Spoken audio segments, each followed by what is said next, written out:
Welcome back, everybody, to a Little Less Fear podcast, and Happy New Year, everybody. Love you all so much. And guess what? I've got an incredible human being right in front of me. Her name is Bridget Owens. She's the creator of the Waxing Soul podcast, the Mantras and Affirmations coloring book series, and the Feminist Tarot. She has led a local pagan meetup for the past 10 years and is a writer, alchemist, and spiritual thinker. Her passion for authentic living comes from her own experience as a queer woman and urban atheist, witch in the Bible Belt. Growing up the child of an can't even say that word, evangelical minister, her spiritual path has taken her through Catholicism to Neopaganism and ultimately showed her that spirituality is not a one-size-fits-all proposition. I know that as well. Welcome to a Little Less Fear podcast, Bridget. Thank you so much for having me on. Absolutely. It's definitely a pleasure, and I'm really looking forward to this. So, hey, Bridget, tell us your journey. What brought you to where you currently are today with all this incredible stuff going on in your life? Wow. So my problem is always like, how far back do I go to start? to As start. far as far as you'd like, where's the when you first thought that right now, what image came to your mind? So I think it really comes from growing up a preacher's kid. And I really for all of my childhood into my teen years, actually into college, I was really very into like I wasn't an unwilling participant in Christianity. I was committed because I really didn't know that there was any other way to be. I don't want to say I grew up sheltered, but I didn't have any examples in my life of people who didn't believe what my parents believed. And so I mean I was the church organist, and I was very much into that. And then I moved out on my own after college. I graduated, and there was some sort of a little bit of broadening of my horizons in college, of course, because I traveled abroad and I met new people, and I was sort of got a bit better view of what opportunities there were in the world for different ways of thinking. But I moved out on my own, and like literally 9 hours away, didn't know anybody at all, and found that the prospect of going to church, finding a church that was like the ones that I'm sorry, I need to.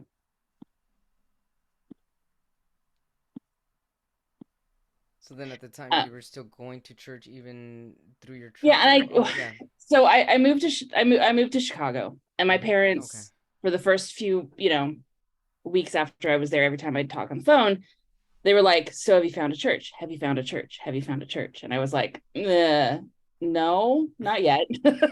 And they had suggestions like, "You should go here, or you should try, like, we know people in these places." And every time I thought about it, I was like, it was one thing to be part of the church, like part of the preacher's family and in it and all of that. I don't want to be on the other side. Like I guess I'm not that committed to it. Like, this is not what I really want. And I thought back to being in Europe, and I thought, well, I had all these amazing spiritual like experiences being in like cathedrals and monasteries and these like sites that are just rich with history. And I was like, maybe Catholicism, maybe it's the pomp and circumstance, maybe I want that. Hmm. So I started just kind of going to mass, um and that felt better, like that felt more me. So I converted, and that felt pretty good for a while. And I kind of like praying the rosary turned me on to meditation, and that was good while I was living on my own in Chicago. And somewhere along the way, I picked up a book that about feng shui, and just randomly off a shelf at Urban Outfitters. And What is feng shui? so feng shui is a Do you, Chinese how do you spell it? F U N F G it's S H U I? yeah, Feng. Okay. And it, simply put, the concept is that the way that you arrange your space, there are sort of the place where you live is part of kind of your, I don't know if they would call it magic, but it splits your house into zones that are related to different areas of your life, and there are things that should and shouldn't go in each, and it's about the flow of energy in your home. And that if you do the right things for the flow of energy in your home, you can kind of have that will have effects on the rest of your life. So it was my first sort of introduction to kind of the core principles of magic. And I don't know why I picked up the book. I don't know why that was something that I wanted to try out. But I kind of started dabbling in that. And then my kind of professional life, my undergraduate degree is in architecture. It was something that I decided in junior high that that's what I wanted to be. And I had moved to Chicago to work in a firm, and I got fired from my first professional job after 3 years, and kind of had to really do some thinking about myself and what I wanted out of life and how things had, progressed to that point, and had I made wrong choices, and kind of rethinking my whole outlook on who I was and what I was supposed to be doing with my life. And I ended up I decided I wasn't going to be an architect anymore. I was just going to be an artist. And that meant I had to move home. And this time when I moved back home with the family, then I didn't feel like going to mass anymore. And I didn't want to go to church. And I was like, none of this is fulfilling to me anymore. I tried a little bit. And by that time I had been talking to, I had gotten into chatting made some friends online. And one of the friends that I made online, we'd been chatting for like 3 years at this point. And that developed into a relationship. So with this woman who is now my wife. And she moved to be near me, and so that, we could have our relationship. And I knew that she was sort of interested in Wicca and witchcraft. And so a coworker just one day out of the blue mentioned that there was a pagan meetup in our area. Okay. And I thought, well, this is a great way for my wife to make friends. She doesn't know anybody here. Like, I can take her to this meetup. So we started going, and that was kind of the beginning for me of this journey of kind of getting into neo-pagan ideas and magical ideas, and really kind of throwing the door open to a lot of this spiritual stuff that I just hadn't ever had access to. And around that time, I also started my own business, and thought I was like really on this path to like, everything's gonna click in my life now. Like this is I'm gonna be an artist, and I'm gonna have my own gallery, and I've got this new spiritual thing, and I've got my girlfriend living near me, and like this is all great. And I just ran up on like financially, the business didn't do well. There was, natural stuff, like we had a big ice storm, and we had the recession, and we had everything kind of started falling apart.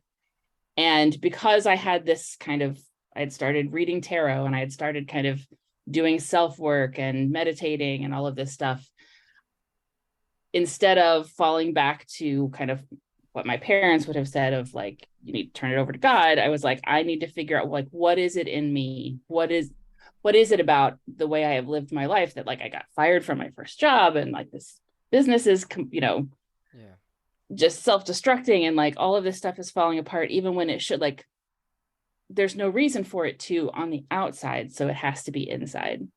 That's a good way to look at it, Bridget. There's no reason for it to on the outside, so you're looking in now. You're not blaming your outside circumstance. You're trying to basically figure out what needs to come into alignment within you in order for everything else on the outside to come into alignment. That's amazing. Yeah. I was like, and there was, so part of this is the part of the story that I always kind of people either understand or don't.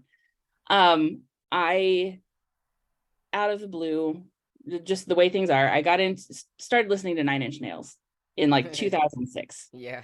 And I don't know, it just hit something emotionally that was like, it just resonated in the way that it needed to. And when I get into something, I get super into it. I was like, I need to know everything about Trent Reznor and the whole like, I just need to know everything. So I was reading interviews, and I was going on, websites, and I was doing all that. And I read an interview with Trent Reznor where he was talking about his own, personal journey. And even though I'm like, I've never been an addict, I've never been an alcoholic, I've never been a famous rock star, I've never like gone through all this stuff, but the way he was describing the reasons that he's, fallen into these self-destructive patterns, I was like, that is exactly how I have felt. Exactly. And it was all of this about, sort of imposter syndrome stuff and not feeling like, I belonged places and trying to compensate for things. And that sort of tripped off this journey of, I spent for probably 3 months just listening to Nine Inch Nails like every day, and just every lyric would like bring up memories, and I'd be like, oh, that's why I do this, and this is where that started, and this pattern, and all of this stuff. And that was my introduction the hard way to shadow work. Oh, wow. and doing all of that, and between some therapy and my kind of magical practice, that has been the journey ever since. So for the past 10 years or so has been, no, longer than that. Holy crap, it's 2023. Yeah. Yeah. Doing math on that. So the past like 16, 17 years has been not just doing my own work, but kind of learning about those processes of like shadow work and the spiritual, techniques and methodologies that, and how they work, and why they, when to use them, and how I can kind of heal myself of a lot of the things from my childhood that I didn't know at the time were trauma. Yeah. I always said I had a really great childhood, that my, my upbringing was smooth and didn't have any sort of horrible things in it, but there's stuff that I now understand to be trauma and things to work through, and doing all that has freed me up to kind of really dig deep into the spiritual stuff that I talk about now. So Bridget, you mentioned two really strong words, and I'm pretty certain that some listeners might not be familiar with what paganism is and how you define magic. Can we start with paganism and then talk about magic? yeah. So paganism is it's a very broad term these days, that kind of people throw on anything that's not mainstream religion. So everything from, like sort of old folk magic, like Germanic folk magic and Norse paganism, and like going back to these old, not organized religions, sort of the folk traditions of our forebears. And it also, some people apply it to things like Buddhism and some of the, Asian religions and that kind of thing. But in sort of the root of the word, it technically speaking is kind of the religion of the country folk from from the past. So it's the folk traditions, the ancestor traditions, that kind of stuff. Oh, nice. And a lot of that is being sort of revived, and sort of there's the Neopagan movement, which is trying to kind of bring those traditions into the modern world. So that's where you get like Wicca. So And that's those what the word neo means, because it's kind of new, the new aged version of. Okay, got it. So new age version of like folk traditional, ancestral traditional type spirituality. Yeah. So a lot of the major things that you'll find, like if you kind of run in pagan circles, a lot of people follow like Norse traditions, Celtic traditions, like trying to get back to sort of druidry and Viking religion and that kind of thing. Yeah. Awesome. And so thank you for that. So You're let's welcome. talk about magic. How do you define magic? Because I feel that it might be defined differently than how some listeners might be viewing it. Yeah. And that's and I even kind of view it maybe a little bit different than a lot of magical practitioners, because technically I'm still sort of an atheist. I don't actually believe that there's anything technically supernatural out there in the universe, because everything, if we had the knowledge of all of the workings of the universe, it would all make sense in a scientific way, but we are just not that advanced. It would all be natural and not necessarily supernatural. Yeah. So if there are entities and energies out there that we don't understand, they're not like it's not God, it's just a different kind of, it's another species out there or whatever, but it's scientific. We just, Sure, totally. yeah. I can see that. But I define magic is basically us tapping into that unknown in a way that we know works, but we don't know why. So I think of it as there's this kind of veil or border between the reality we understand and everything that we don't. And we're sort of in the scientific realm, sort of in material reality. If I want something to happen, I go like, I want to, I want to move that table. I'm going to go over and I'm going to pick the table up and I'm going to put it where I need it to be. And that's just like, I understand everything that happened there. Yeah. And I physically went over and did it. I did. I was responsible for all of the things that occurred to make that happen. And magic is more when we go, well, I want the table to move. I'm going to put a request. I'm going to put energy. I'm going to put something in motion that happens behind that veil. I don't know what happens there, but through trial and error, I know if I do these things, somebody's going to come along and move that table for me. Yeah. I didn't have to go ask them. I didn't say that's how I needed it done. I said, I need the table moved. And I don't need to know. I can't, there's no way at this point where it's inconsequential what happened behind that veil. Sure. I just know that when I do this, that thing happens. So a lot of it is applied psychology, I think. A lot of it is sort of perceptual. I tread definitely in that kind of zone of just because I know that there will be listeners that go, magic's not real. It's this, all of these coincidences. Yeah, it also doesn't mean that that's not real. Right, exactly. The coincidences are powerful too. Oh yeah. So, but it's doing those practices that are kind of the cause and effect. The cause and the effect are completely disconnected, but you trust that it's going to happen anyway. Yes, you trust that the unseen forces will make it happen. Just through mental alignment. Yeah. And I also noticed you spell magic different. You spell it Magick. Is that because you're kind of doing away with the MGIC, which is like magic tricks type thing that somebody would do a show with? Yeah, I don't consistently do it. And it kind of depends on, there's some people like the different spelling and some don't.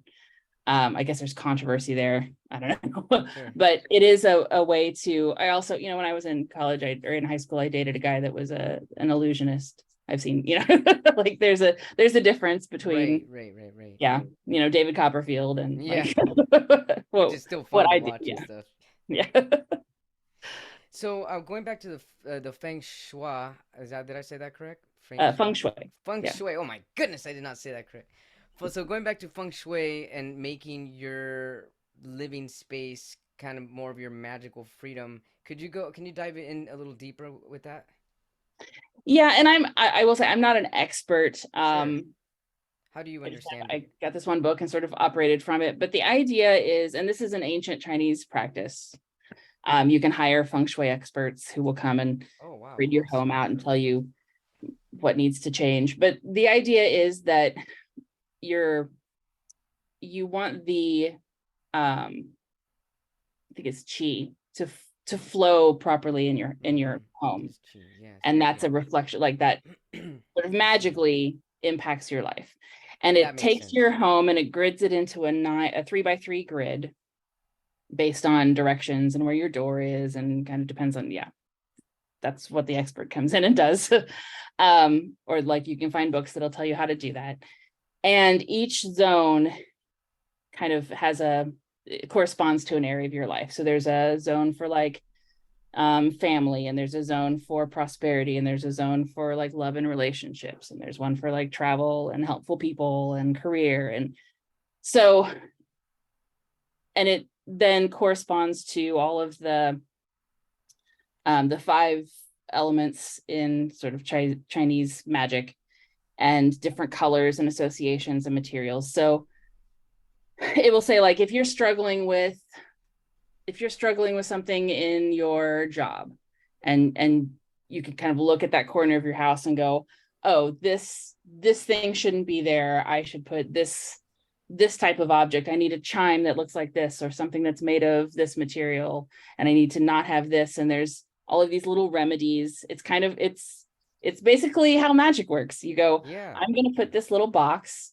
with this stuff in it. I'm going to write a note that this is what my intention is, and I'm going to put this plant there, and I'm going to take this out of the corner, and that's going to sort of realign the energy in that corner, which is going to realign the energy in my life around that topic. So everything is organized intentionally. Yeah. That makes sense. That's awesome. And it reorganize and it works. Yeah. Oh yeah, I can imagine it works, definitely. Yeah. And so you tried this yourself? Yeah. So and it also works on a principle of like, you have to tidy your space up too. Like if your house is a mess, then that's a lot of problems. Declutter. Yeah. So that's kind of the first thing I started kind of experimenting with. And I think part of it was just me wanting to know if this crazy idea even worked. And also then I think it also helped my sort of spiritual outlook and the way I kind of view my life and things, because it forces you to go, these are like, this is the thing that's going wrong, or this is the thing that I don't like that's happening in my life. And where on the grid does this go? Like, what are the elements that are needing to be realigned, instead of just going like, well, this all sucks, somebody please help me fix it. To go, okay, this is part career, and this is also maybe part of a family issue, so I need to break this down, and what is it exactly that's going on, and having that increased awareness of the dynamics of things in your life makes it easier to kind of pinpoint where to put your attention. That's awesome. I love that. Thanks for sharing. Hey Bridget, there's an awesome question I saw on your page here online, and I'm wondering if you could answer this for us. How do we become more authentic in our spirituality? That's the big one. So that's the kind of the big lesson that I've learned along the way, because I know that there's I have a podcast as well. I talk to a lot of spiritual people, and there's a lot of, here's the thing that's going to fix it for everybody. Here's this benefit that everybody's going to get out of this methodology or this path or this belief system or whatever. And I tried a lot of things. Like I grew up Protestant, I became Catholic, I tried Wicca on for a little while. I kind of followed these sort of preset paths, and nothing quite did what there were bits of and pieces of all of it that felt beneficial, that was good for me at one point in time, and that I would sort of lose interest in it, or it would stop working, or whatever, stop being applicable. And along the way, I realized that, first of all, like, I didn't just taking somebody else's word for like, this is how things are, and this is how you can believe, and this is how you can do this methodology and meditate in this way, or this'll fix everything. For me, that wasn't enough. And I wanted to know, especially considering that I'm sort of technically an atheist, I don't think that there's a God out there going, this is what I want everybody to do. Sure. This is the rules I've laid down. I was like, why is it that I'm even chasing spirituality if I don't think that there's a force in the universe telling me I need to? That's a good question to ask. So I sat down to do a research project. I was like, I'm going to go back to as far back as I can go in the research, Paleolithic humans, and figure out, not just take flawed research, because I know a lot of archaeology and anthropology, early anthropologists especially, were missionaries. They had agendas and biases of their own that hasn't probably been fixed in the popular scientists tend to stay up to date on things as this knowledge gets updated, but we don't. And I was like, I'm just going to go back and I'm going to start reading like research papers and stuff, and look at it, and where did we start as humans having spirituality? Where does it even come from? Sure. And as I started doing this is a project that is still kind of ongoing. But as I started going through very early humans, what hit me over and over and over again was like, we have our most ancient ancestors were far more advanced than we have been taught that they were. Absolutely. And logical. Oh yeah. And this idea that like, well, they must have, like, we invented, religion because we're scared of death and we were scared of nature and we were overwhelmed by all of this. Like, no, they were masters of following, like, they were nature. They were out Yeah. chasing herds Yeah. of, Right. animals. They had to understand nature to be able to exist in it. Mm-hmm. So that doesn't make any sense. So where does it come from? And again and again and again, I don't have a good answer for that necessarily, but Sure. in realizing that we needed to sort of rethink what our ancient ancestors were capable of and how they saw the world, it was like that I kind of need to rethink my kind of core idea of what am I capable of? Yeah. Like, what That's a do good I start. need? What is the purpose of spirituality? What do I get out of it?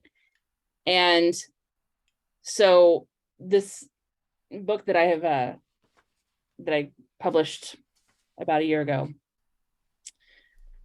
has sort of been that's where that has come out of, and sort of a process of kind of stripping things back and going through a process of asking, like, these beliefs that I have, this worldview that I have, where did it come from? Is it the one that, like, am I laboring under ideas that somebody else has told me, like, no, you need this, or you're not capable of this, or this is who you're supposed to be? And actually getting down to the core of what each of us not just believes about the universe and our place in it, but what we need on a spiritual level. Because spirituality isn't about believing the right things Right. or doing the right things. It's seeking out things that we need on a spiritual level. It's our needs, our emotional, spiritual, psychological, community needs. It's the connections we need to make. Right. So, and each of us are going to come to that with different needs and different, being in a different place. Like, we're all individuals. And so there is no one path or one belief system or one doctrine that is going to help everyone Exactly. and Right. benefit everyone. And we don't know what we need until you get down into the core of who you are. I love that. So then I figure you found out what you needed, or are you still on that search? I think it is always changing. I have all sorts of, like, I track the numerology of my years, and I sort of recognize that there are cyclical patterns in my life, and that things ebb and flow, and there isn't ever going to be a point in my life where I go, well, I healed all my stuff and I Sure. I am in this perfect place and we're done. Right. We're done, right? Evolution is personal evolution is ever, is never Ever ending. evolving. And Yeah. yeah, every time, like, I can kind of find in the moment what I need, and that means that tomorrow I'm going to wake up and need something else. So So being authentic and becoming more authentic to um so in order to become more authentic in your spirituality, you need to find your core values. You mentioned that. yeah, Find out your core values, meaning find out what's most authentic to your own being. yeah. And I think about it this way. So they say when they call it the overview effect, when astronauts go into space and see Earth from orbit, Yeah. and it, like, changes their entire perspective of, like, it sort of renders all of this, sort of petty human stuff that we do on the surface, like, Right. puts it all in perspective, because we're all living on this little tiny marble floating in the vastness of space and all of that. And I think that that's what spirituality often tries to get us to do, which is not bad. It's good to kind of put all of this stuff that we are dealing with in perspective. Yes. But when they come back to Earth, they still have to, like, you can be floating in space and looking at Earth and going, oh, all of these boundaries and politics and all of that, this is irrelevant, this is stupid. But when you come back down, you can't just like shred your passport and say, well, this doesn't matter. Right. Spirituality tends to give us that like bigger view sometimes, but as individuals, there's still the reality of our lives. There's still the reality of, this is where I live, this is where I come from, this is the situation that I'm in, these are the things that I'm dealing with, this is the body that I'm in, this is the, like all of that stuff. And there's got to sort of be a balance. So understanding where you are, like, these are the things that are important to me, this is the struggles that I'm having, this is the support that I need on a spiritual level. And then also being able to kind of back out and go, and in a broader sense, I know that this isn't everybody. I am, there are larger concepts, and I can, like, specifically, I don't need to it doesn't work to go, this is what I need, this is what spirituality means to me, this is what this needs to mean to everybody, this is the one true answer. Yeah.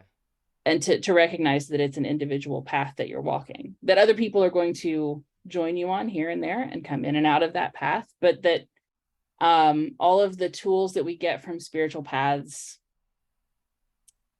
are just tools. Exactly. We are, in another 1,000 years, all of this spiritual ideas that we have now probably won't even exist anymore. And to have that kind of perspective on things. What I go through in my book is that it's a process. Building an authentic spiritual path, practice starts with sort of the knowledge of self and doing that, shadow work and getting into, who you are and what your worldview is and how this plays out in your life and all of the, effects that it has on your career and all of these things, to get in touch with that. And then go through a process of learning how to, when you figure out who you are and strip away the stuff that you've sort of been putting on because you felt like society told you you needed to, or that this wasn't acceptable, because that's a hard process. That was it's a very difficult process. The process of going through and going, I've been taught that this is what I should believe, but deep down I know I don't. And that's hard. And then going through the process of, here's how I'm going to, even if nobody else knows that I'm going through this process, here's how to embody who I know that I am now, rather than trying to shape myself into what everybody else is trying to make me be. And it is a little like the process of coming out for those of us in the LGBT community, kind of figuring out, like, how do I embody who I know I am? That's an excellent question. Even when that means I'm breaking the rules of, the people are trying to impose upon me. And so that's kind of like phase 2. And then once you've sort of figured out who you are, how to live as you are, then there's like a third phase of evolving, like changing the people around you, like setting your life up to not just facilitate who you are, but to encourage you to continue to evolve as yourself, instead of continuing to try to conform to, whatever standards, to like set yourself to build that path in front of you.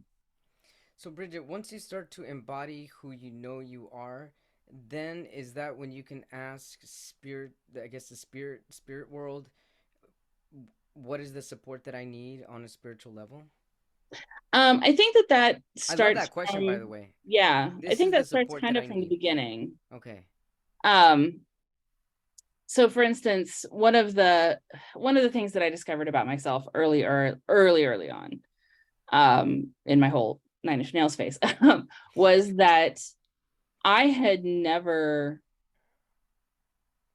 my upbringing didn't allow for negative emotions. I didn't know how to deal with them. So frustration, anger, self-hatred, any of that stuff. I mean, those are all legitimate emotions that we have. Like, emotions mean that they serve a purpose. Absolutely. And, even like grief, like I grew up in the you just give it to God and he'll deal with it kind of thing. Yeah. So I realized that part of what had led me to this frustrating life where I felt like things, even when technically on paper everything should be fine, they were falling apart. It was because I didn't know how to confront shame or fear or any of those things. I didn't know how to deal with so-called negative emotions. And that was the kind of support that I knew I needed. Like I needed to be taught that as an adult now. Yeah. And on it, I feel like that's sort of the first thing I turned to spirituality for. It was what tools can I find? What supports can I find in, whether it's community or if it's energetic or it's spirit or it's just this, methodology to help me figure out how to deal with these things that I have to, like, I can't connect to people if I don't. This is Right. like, this has isolated me. This has made me afraid to do things that I know I need to do because I don't know how they're going to turn out and I don't know how to deal with that. Sure. Like Sure. that's, Sure. and living on faith is not who I authentically am. That's not part of how I exist in the world. I can have faith in me, but I'm not real good at going like, well, this supernatural force is just going to catch me. Sure. So that's, I think we kind of, as we're doing our shadow work, we're just going to stumble on those things of like, well, this is something that I don't know how to do, or this is something I struggle with. This is clearly something I need spirituality to kind of step in. I need something to fill this purpose, fill this void for me. I love that. Thanks, Bridget. Bridget, tell us about your book. What's the title of it? It's called Deep Self Magic. It's a step-by-step roadmap to spiritual authenticity. So it's laid out in a step-by-step. Every chapter is a step, and it takes you from like the concept of shadow work through the 3 phases. And then the last chapter is kind of how to, once you've gone through that, if you really want to put together something that feels and looks more like traditional spiritual practice, kind of how to piece that together for yourself. I love that. That's awesome. Sounds like really helpful, actually. Super helpful. Yeah, and it's basically been kind of it's the roadmap that I went through, and I'm realizing now that it's even for those in the kind of neurodivergent community, especially, I've realized in the last year that I'm autistic. It's an unmasking journey. It's kind of a guide. It's my process that I went through of not just figuring out who I am, but going, this is different than I have been taught to be, and this is how I'm able to, like, I need to build a life where I can be who I am and not feel ashamed of that. So all of the forces that are going to make me feel bad for that, they're gone. I'm going to build a life Yeah, because around that's me not going to be those helpful are, for yeah. you ever. Yeah. Awesome, Bridget. Bridget, tell us about your podcast. And the podcast is called The Waxing Soul, sorry. And I do 2 kinds of episodes. Some are just me kind of talking about deeply nuanced takes on sort of spiritual ideas, especially magical practice. So down to, what is magic and where does it come from and all of that stuff. And then I also have guests on who talk about their own journey of finding authentic spirituality. That's incredible. I love it. I love it. Bridget, how can our viewers or watchers and listeners find your book and find your podcast? The book is on Amazon, but it's also you can go to bridgetowens.com, and all of my stuff's on there, all of the things that I do. So it's kind of your one-stop shop for all of my projects. Place to shop. Yeah. Bridget Owens, everybody. Bridget, I have one more question for you. If you can go back to a time in your life, your darkest days, knowing what you know now, what would you tell Bridget back then? There's a time machine and you're going back right now. Wow. Yeah. I think I would go back. And it's interesting that you say that. Because I have been in the last month or 2 doing this project of going back through my life and looking at numerologically, we go through 9-year cycles. And I've been going back and looking at those cycles and how they played out in the past. And so I've been kind of digging into my childhood memories and putting myself back in the shoes of who I was when I was younger. And I think I would just go back to like my preteen, my teenage self, and just tell her that the world is so much bigger Yeah. than what she knows. That there is so much more out there than the stuff that kind of preoccupied my concerns at the time. That's awesome, Bridget. Thanks so much for being on A Little Less Fear podcast. I look forward to keeping in touch with you. Do you have social media handles? Are you on Instagram? Are you on Yeah, TikTok? I'm on Instagram, and actually I spend most of my time on TikTok. Oh, All of my awesome. What's handles your TikTok? are it's Bridget Owens Magic, just with a C, not with the K. Okay. But all of my handles are Bridget Owens Magic. Bridget Owens, Magic. Yeah. So Bridget I'm Owens, I'm on everybody. Facebook and Instagram and TikTok. Awesome. Thanks so much, Bridget, for being on a Little Less Fear podcast and for sharing your incredible journey and all of this information on spirituality. You're definitely, I can't wait to like take a second look at how I have everything placed in my room, in my living room, and start the feng shui. Start Yes. changing the feng shui's to meet my, I guess, what's the right word? Meet my spiritual needs or Yeah, yeah. awesome, great. Thanks, Bridget. Happy New Year to you and all your loved ones, and we're definitely keeping in touch. I appreciate your connection. Absolutely. Thank you so much. Absolutely, thank you.